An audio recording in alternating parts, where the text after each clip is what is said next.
भारतीय पौराणिक कथाओं में ऐसे अनेक पात्र हैं जिनकी वीरता और त्याग की कहानियां इतिहास के पन्नों में कहीं खो सी गई हैं। आज हम आपको लेकर चलेंगे एक ऐसी ही कहानी की ओर, एक राक्षसी माँ जिसने प्रेम किया और उसका पुत्र जिसने धर्म की रक्षा में अपने प्राण तक न्यौछावर कर दिए। ये है कथा राक्षसी हिडिंबा और उसके वीर पुत्र घटोत्कच की। महाभारत के युद्ध से पहले की बात है, जब पांडव अपने 12 वर्षों के वनवास पर निकले थे। वे मां कुंती के साथ अनेक वनों में भटकते रहे। एक दिन वे पहुंचे घने और रहस्यमयी हिडिंब वन में। भीम: मां, यह स्थान थोड़ी देर विश्राम के लिए ठीक रहेगा, सब थक चुके हैं। कुंती: हाँ पुत्र, यहीं रुकते हैं। आग जलाओ और कुछ भोजन का प्रबंध करो। इसी जंगल में रहते थे 2 राक्षस, बहन हिडिंबा और उसका भाई हिडिंब। वे मानवों का मांस खाकर जीवित रहते थे। जब मानवों की गंध आई तो हिडिंब ने अपनी बहन से कहा, हिडिंब, बहन, मुझे ताजे मनुष्यों की गंध आ रही है। तू जाकर देख कि कौन आए हैं। उन्हें पकड़कर लाना, मैं उनका भक्षण करूंगा। हिडिंबा: ठीक है भैया, मैं अभी जाकर देखती हूं। जब हिडिंबा वहां पहुंची, उसने पांडवों को देखा, विशेष रूप से भीम को। उसे देखते ही उसके मन में कुछ बदलने लगा। वह पहली बार किसी मनुष्य के सौंदर्य और वीरता से मोहित हुई थी। हिडिंबा: यह पुरुष कितना बलवान है, पर उसका चेहरा कितना शांत और सौम्य है। मेरा हृदय पहली बार प्रेम से भर उठा है। हिडिंबा: हे वीर पुरुष, मैं राक्षसी हिडिंबा हूं, परंतु तुमसे विवाह करना चाहती हूं।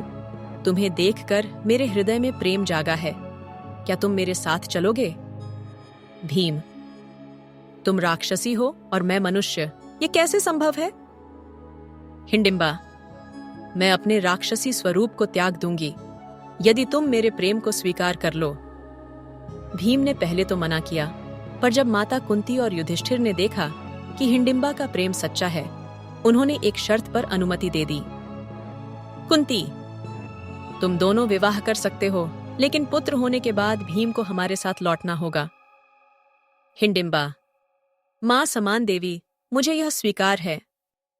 कुछ समय बाद इस अद्भुत मिलन से जन्म हुआ एक अद्वितीय बालक, जिसका सिर घड़े के आकार का था और शरीर अत्यंत बलशाली।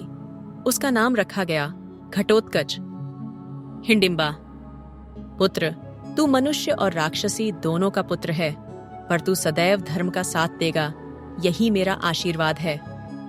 घटोत्कच बचपन से ही मायावी शक्तियों और युद्ध कला में निपुण था। वह हवा में उड़ सकता था, आकार बदल सकता था और युद्ध में भयंकर शक्ति दिखाता था। समय बीता और जब महाभारत का युद्ध प्रारंभ हुआ, पांडवों को अपने उस वीर पुत्र की याद आई जो कभी राक्षसी हिडिंबा के गर्भ से जन्मा था। कृष्ण: भीम, तुम्हारा पुत्र घटोत्कच इस युद्ध में निर्णायक भूमिका निभा सकता है। वह अद्भुत शक्तियों से युक्त है। घटोत्कच युद्ध भूमि में उतरा और कौरव सेना में हाहाकार मचा दिया। उसके रूप बदलने की शक्ति से दुश्मन डर गए, यहाँ तक कि कर्ण को भी परेशानी होने लगी। कर्ण के पास एक दिव्य अस्त्र था जो केवल एक बार प्रयोग किया जा सकता था। वह अस्त्र अर्जुन के लिए था, पर घटोत्कच की माया से परेशान होकर कर्ण को उसे घटोत्कच पर चलाना पड़ा। कर्ण: हे घटोत्कच, तुझ पर यह अस्त्र चलाना मेरी मजबूरी है।